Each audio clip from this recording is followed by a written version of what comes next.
نبی صلی اللہ علیہ وسلم فرمایا کہ اللہ سبحانہ تعالیٰ اپنے بندے کی اس وقت تک مدد کرتا رہتا ہے جب تک وہ دوسرے کی مدد کرتا رہتا ہے۔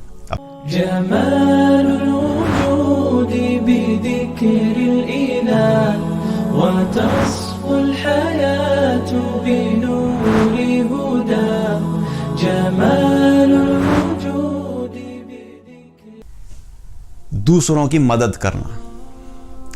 صحیح مسلم کی ایک روایت ہے جس میں نبی صلی اللہ علیہ وسلم نے فرمایا، بہت ہی خوبصورت حدیث ہے، اس کے کچھ حصے ہیں، ان کے بارے میں بات کریں گے کہ نبی صلی اللہ علیہ وسلم نے فرمایا کہ اللہ سبحانہ تعالیٰ اپنے بندے کی اس وقت تک مدد کرتا رہتا ہے جب تک وہ دوسرے کی مدد کرتا رہتا ہے، اپنے دوسرے مسلمان بھائی کی مدد میں لگا رہتا ہے۔ یعنی جب تک ہم دوسروں کی مدد میں لگے رہیں گے، نبی صلی اللہ علیہ وسلم کی طرف سے یہ کیا ہے، ضمانت ہے کہ اللہ تمہاری مدد میں لگا رہے گا۔ اب ہمیں اگر اللہ کی مدد چاہیے تو کیا کرنا ہے کہ دوسروں کی مدد کرنی ہے۔ اور پھر اسی حدیث کا ایک اور حصہ ہے، اس میں فرمایا کہ جب کوئی شخص کسی دوسرے شخص کی دنیا کی کسی مشکل کو دور کرتا ہے، اس کے بدلے میں اللہ سبحانہ تعالیٰ اس کی آخرت کی کسی بڑی مشکل کو دور کر دیتا ہے۔ آپ نے کسی کے لیے دنیا میں آسانی کی، کوئی مشکل میں تھا، کسی کو پیسوں کی ضرورت تھی، کسی کوئی بیماری میں تھا، اس کو بیماری میں دوائی کی ضرورت تھی، کھانے کے لیے اس کے پاس کھانا نہیں تھا، پہننے کے لیے اس کے پاس کپڑے نہیں تھے، کسی قسم کی بھی آپ نے اس کی دنیا کی ضرورت کو پورا کیا، تو نبی صلی اللہ علیہ وسلم ہمیں کیا بتا رہے ہیں کہ اللہ سبحانہ تعالیٰ اس کے بدلے میں اس شخص کی آخرت کی کسی بڑی مشکل کو دور کر دے گا۔ اور پھر اسی حدیث میں فرمایا کہ اگر کسی شخص نے کسی تنگ دست بدحال کی مدد کی، یعنی اب کوئی شخص فائنینشیل پرابلم میں آ گیا، آپ نے اس کی مدد کی، تو اللہ سبحانہ تعالیٰ اس کے بدلے میں ایسے شخص کے لیے دنیا اور آخرت کی آسانیاں پیدا کر دے گا۔ آپ نے کسی کے لیے دنیا میں آسانی کی، اس کی مالی مدد کی، تو اللہ تعالیٰ صرف دنیا کی نہیں، یسر اللہ علیہ فی الدنیا والآخرہ، حدیث میں الفاظ کیا ہیں کہ اللہ تعالیٰ ایسے شخص کے لیے اس کی دنیا اور آخرت کی چیزوں میں آسانی پیدا کر دے گا۔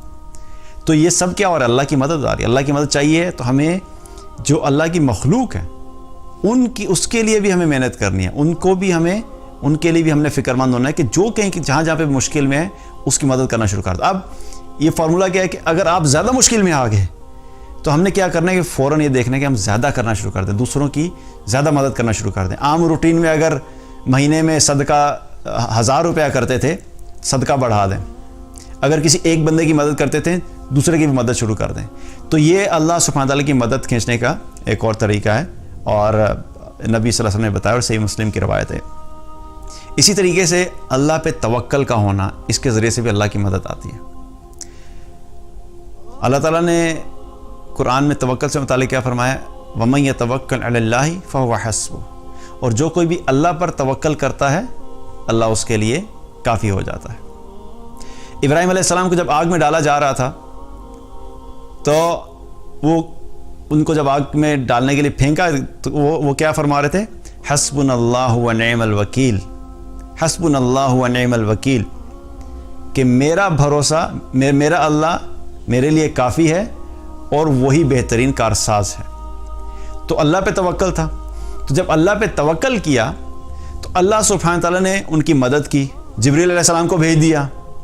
انہوں نے پوچھا بھی کوئی مدد کی ضرورت ہے؟ انہوں نے کہا ہاں مدد کی ضرورت ہے، لیکن تمہاری مدد کی ضرورت نہیں ہے، اللہ کی مدد کی ضرورت ہے۔ اور پھر جب آگ میں گئے تو اللہ نے مدد کیسے کی؟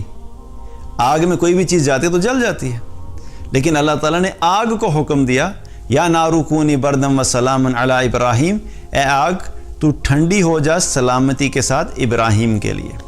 تو ہماری سائنس کیا کہتی ہے کہ آگ جو ہے، وہ جو بھی چیز آگ میں جائے گی وہ جل جائے گی۔ اب اللہ سبحانہ تعالیٰ یہاں پہ آگ کو بجھا بھی سکتے تھے، یا ابراہیم علیہ السلام کو آگ کے علاوہ کسی اور جگہ پہ بھی اتار سکتے تھے، فرشتے کے ذریعے ابراہیم علیہ السلام کو ہٹا دیتے، لیکن اللہ تعالیٰ نے ہمیں کیا دکھایا کہ جو بھی چیز تمہیں ظاہری طور پہ نظر آتی ہے کہ وہ نفع اور نقصان کی ہے، آگ نقصان پہنچانے والی ہے، لیکن وہ نقصان نہیں پہنچا سکتی جب تک کہ اللہ کا حکم نہیں ہو۔ جو چیز فائدہ پہنچانے والی ہے وہ چیز ہمیں فائدہ نہیں دے سکتی جب تک اللہ کا حکم نہیں ہو۔ تو اللہ تعالیٰ نے آگ کے اندر سے جلانے کی سکت کو ہی ختم کر دیا۔ تو اللہ پہ جب توکل کرتے ہیں تو پھر اللہ کی مدد آتی ہے۔ تو توکل کے ذریعے سے بھی اللہ کی مدد آتی ہے. ہمیں اپنی زندگی میں اللہ پر بھروسہ رکھنا چاہیے کہ اللہ سبحانہ تعالیٰ ہماری مدد ضرور کرے گا.